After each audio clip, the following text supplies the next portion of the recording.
This video is sponsored by boot.dev.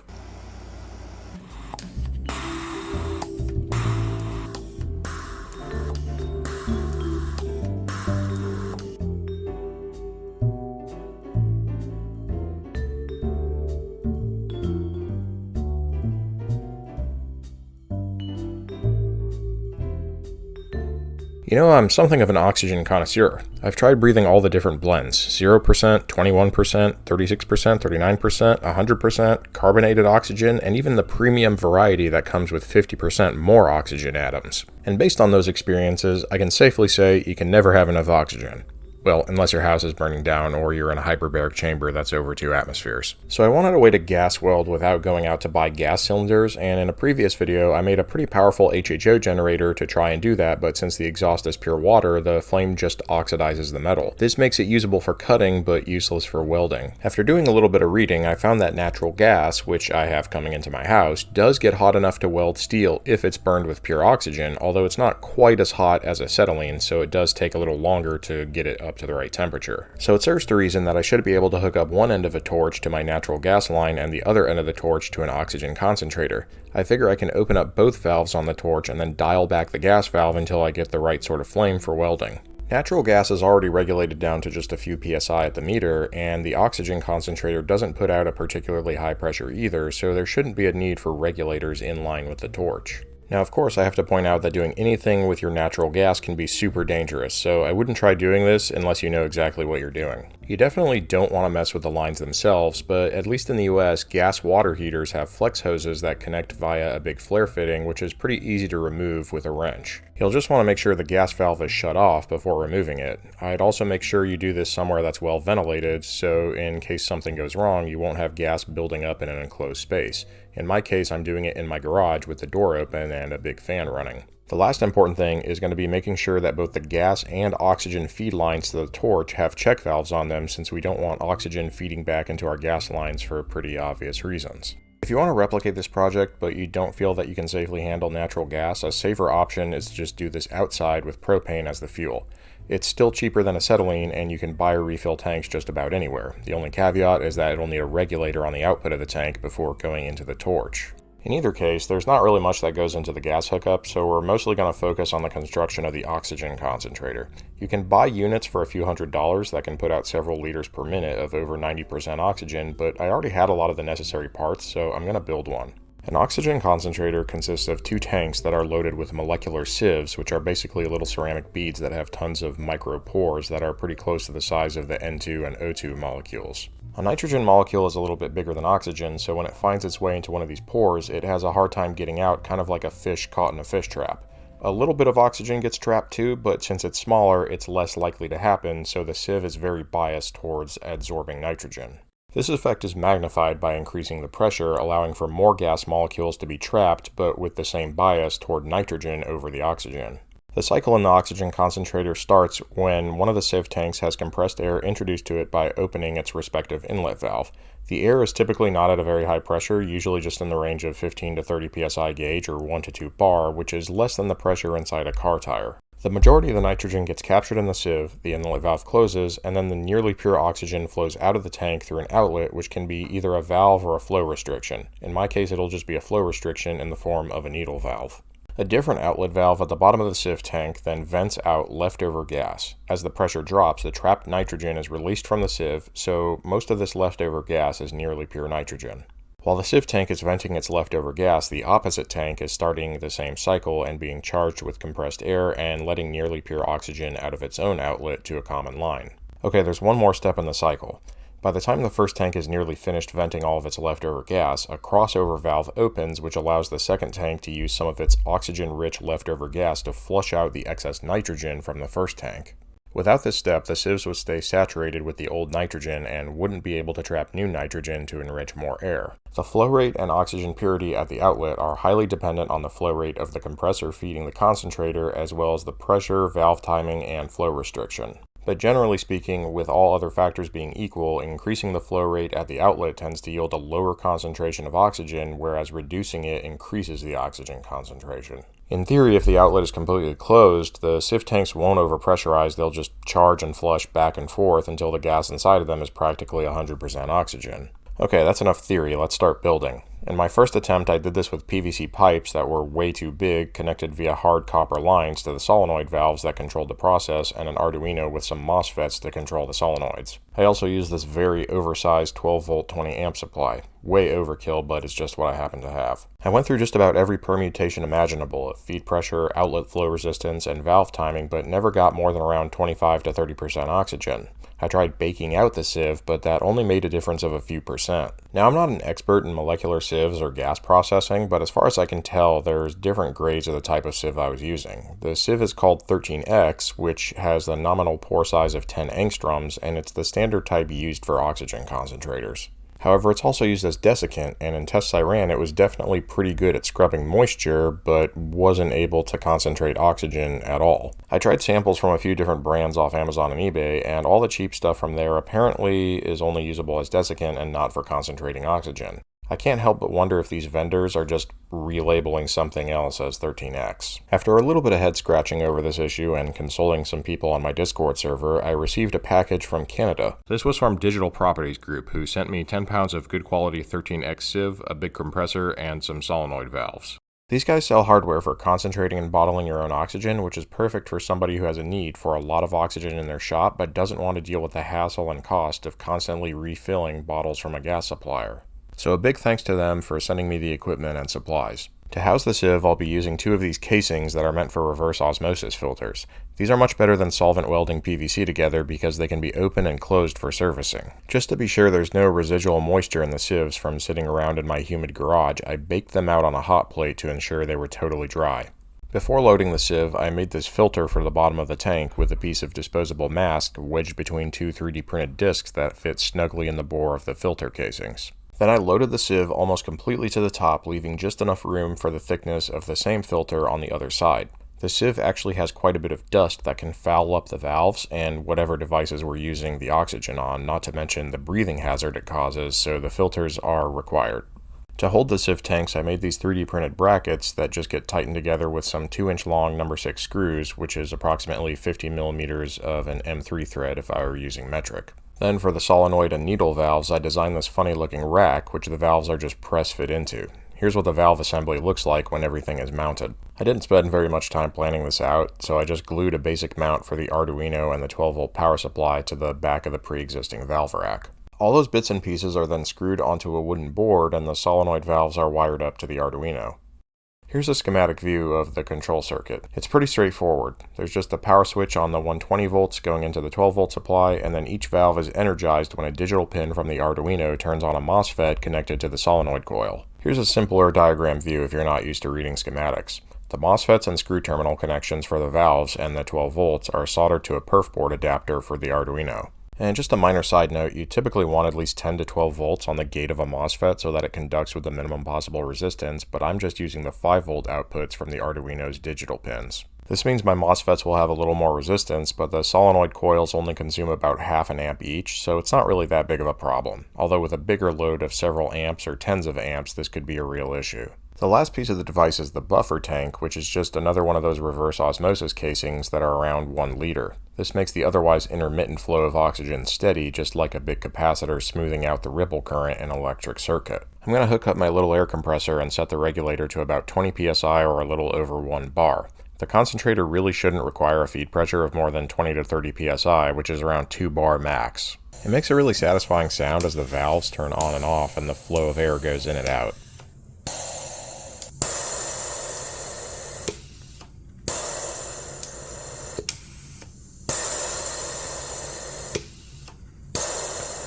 At first I could only get a concentration between 30 to 40% oxygen, and it took me quite a while adjusting the valve timing until I got to over 90%, and even then it probably took around 10 minutes to build up to that concentration. So with that headache out of the way, we can go ahead and try to use this thing for welding. Wait, before we continue, riddle me this. Phones, computers, self-driving cars, AI girlfriends, airplanes, and your refrigerator. What do these things have in common, besides being cheaply built to maximize profit margin? Software, that's what. You may have noticed software is everywhere in your daily life, and it's going to stay that way until a random solar flare cooks all the semiconductors on Earth. If you're working in any space that's even slightly technical, you're probably going to run into a situation that calls for at least some sort of software, even if it's just a couple lines of code in a microcontroller. And that means you should be prepared by learning to code. Now I know that's basically the most most cliche phrase on the internet, but it's kind of true. Now, more than half of you are either Zoomers or millennials like me, so you probably learned best from having a subject matter presented like it's World of Warcraft and not like a lecture in a 19th century boarding school. Well, guess what? Boot.dev does exactly that, offering interactive tutorials for Python, JavaScript, Git, SQL, Go, and several other programming languages structured like a role-playing game with experience and achievements so that every time you learn something new, your brain gives you that little dopamine hit you're so addicted to, which keeps you motivated to keep learning. Boot.dev is set up to actually get you writing code, which is by far the best way to learn instead of just watching or reading tutorials. If you're a competitive type of person, you can compare your learning progress against the global leaderboard, and with the new training ground feature, you can practice against AI-generated coding challenges to sharpen your skills before doing graded tests or challenges. They offer a 30-day, no questions asked, money-back guarantee, so if you try it and you feel like it's just not for you, you're not going to lose any money. Go to boot.dev and use promo code HyperspacePirate to get 25% off your entire first year if you choose the annual plan. Okay, back to whatever I was blowing up. I could buy a torch, but I think I've got most of the parts I need to build a small one. I have a Y fitting for a 1/4-inch copper tubing and brazed 2 inlets with flare fittings and an outlet tube to it, and then used a swaging drill bit to open up the outlet to fit a 0.9mm nozzle to the tip and then brazed it on. Ironically, this tip is actually meant for welding, but for MIG welding. Now it'll be repurposed for gas welding. The flare fittings are connected to some needle valves, and a 3D printed bracket is added around the valves just to hold them in place and keep the soft copper tubing from getting bent when they're being opened and closed. To connect the oxygen side, I'll just slide the silicone tubing from the oxygen concentrator output onto the barb fitting for one of the valves. Next, we connect the natural gas. At this point, I should reiterate that this can be very dangerous if done wrong, so if you don't feel comfortable handling or working with natural gas, just go outside and use propane or butane instead. I'll make sure the garage is open, a fan is running, and then I'll shut off the supply valve to my water heater and carefully loosen the gas hose to it, making sure to use a backing wrench on the gas line side so that I don't put any stress on it. Then I'll replace it with my own gas hose with a hose fitting adapter on the end that'll allow me to connect it to the second valve on the torch. Oh, by the way, the gas and oxygen lines have check valves on them since, as you can imagine, backflow would be pretty bad. Once everything is connected, I make sure both valves on the torch are closed and then open the supply valve on the gas line. Then I'll just barely crack open the gas valve on the torch and ignite it. Then I slowly open the oxygen and the flame starts to become bluish white. With an oxyacetylene torch, there's a procedure for setting the right flame for welding versus cutting, making it more reducing or more oxidizing, etc. But since this is mostly methane, the flame looks totally different, so I'm just going to have to try by trial and error and figure out what works best. I found that with both methane and propane, you can kind of tell when the flame is fuel-rich because when you stick it up to a metal plate, you'll see the excess fuel ignite in a little disc of flame outside of the main cone. As I close the fuel valve, you can see that circle of flame getting smaller until it disappears from outside the main cone, so this is probably close to a neutral flame, which means it's stoichiometrically balanced. With an oxygen-rich flame, the cutting power seems pretty similar to the HHO generator I built in a previous video. I guess the advantage is that there's less metal embrittlement, although I'm not sure how big of a factor that really is. The flame can turn the steel to a molten puddle pretty quickly, but without the addition of a high-pressure oxygen valve like a regular cutting torch has, there's nothing to push the molten goo out of the way, so on thicker materials it just sort of sits there. It can also make a pretty nice sparkler, kind of like the HHO torch did. And here's another funny thing I noticed. When I tap the torch on the ground, the flame turns green for a second. I'm guessing it's because some burning copper metal. Welding is still pretty difficult though. It can be done, but no professional uses methane or propane to weld. This is for 2 reasons. First off, gases other than acetylene burn at a lower temperature, whether that's hydrogen, methane, propane, or whatever, meaning it's going to take a lot longer to heat up that metal. The other issue is oxidation, and I demonstrated this in my HHO torch video, where even with a neutral flame, the steel was getting oxidized by the flame since it was just extremely hot water vapor. As you're probably aware, when you burn a hydrocarbon, the exhaust product is water vapor and carbon dioxide. The particular molecule you're burning determines the mole fraction of water vapor and CO2 in the exhaust. So for example, we can see that only 33% of the exhaust in a neutral acetylene flame is water vapor, but with methane it's double that at 66%. Now, I'm not a combustion engineer or a chemist, but I suspect that the larger percentage of water vapor in the flame might make the iron more likely to oxidize when it's heated with a methane flame compared to an acetylene flame. And propane isn't really much better, with about 57% of its exhaust being water vapor. As we get down into the heavier hydrocarbons, the number seems to converge at around 55%. So acetylene isn't just unique in its high temperature, but also its chemical composition, and I guess this is part of the reason why several different gases can be used for cutting, but only acetylene seems to be practical for gas welding. That is, unless you wanted to strap on a closed-loop air supply and use carbon monoxide to weld, which would give you a 100% CO2 exhaust, although I wouldn't recommend that. I think another part of the problem is that the torch is so small that the metal is just being heated for so long that it starts burning up instead of quickly melting and cooling again. So let's try this again with a little bit more juice. I swapped out my tiny 0.7 CFM compressor with the big one that Digital Properties Group sent me, changed the Arduino code for the valve timing, and reduced the outlet flow restriction. My oxygen concentration is only between 70 to 80% now, but the flow rate is way higher, so I think we're still going to get a much more impressive result now. I replaced the tip of my torch with a piece of 3/16 tubing, which has an inner diameter right around 3 mm, so let's see what that does. I ended up having to squish the tip of the nozzle a little bit because the flame wasn't burning stable, which is why the flame makes that funny flared out shape. I think the 3-ish millimeter outlet was too large of a hole for the concentrator to keep the pressure in. That definitely seemed to work a lot better, and I actually did get a weld to hold. It looks pretty damn ugly, although that might just be because I have no idea how to weld properly.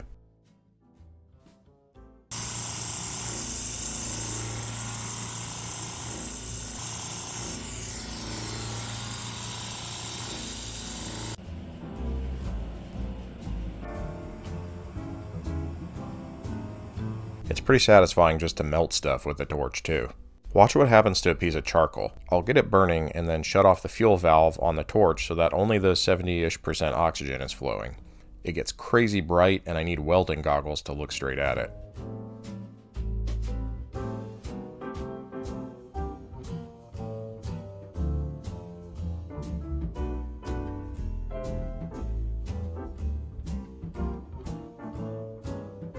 The effect on a piece of wood is even more dramatic because unlike the charcoal, the wood outgasses when it's heated, and those dramatic flashes are from the sudden release and ignition of the wood gases with the concentrated oxygen. It's also a hazard if it catches the oxygen line on fire, which is why a flame arrestor of some sort should really be used. Here's an example of it burning up some of the silicone tubing I've been using to feed the torch. Watch as the flame advances up the line.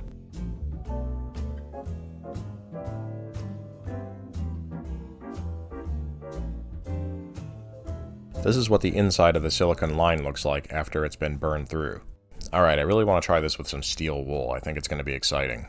Here's the combustion in air. And here's what it looks like with around 80% oxygen from the concentrator. I'm going to hook up the oxygen line to this steel tube and see if I can set it on fire by stuffing the inside with some steel wool to start off the reaction hot enough. But it just blows out the steel wool. I'm going to need all the steel wool and heat confined somehow, so I'll sacrifice this glass flask and pack it tight with steel wool around the pipe. The wool burning in oxygen should make enough heat to start burning the tube itself as the oxygen flows through it.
I have to keep the tube in this pile of molten slag, otherwise it loses too much heat and the reaction dies out.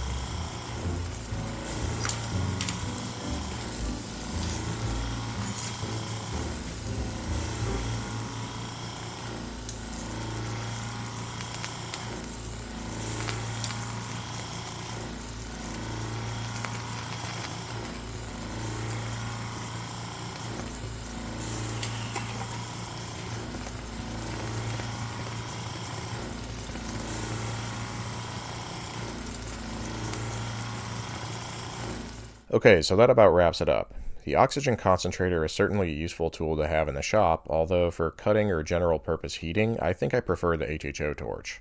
The HHO torch doesn't need any gas supply, whereas the torch using the concentrator still needs a fuel supply, whether that's methane or propane or something else.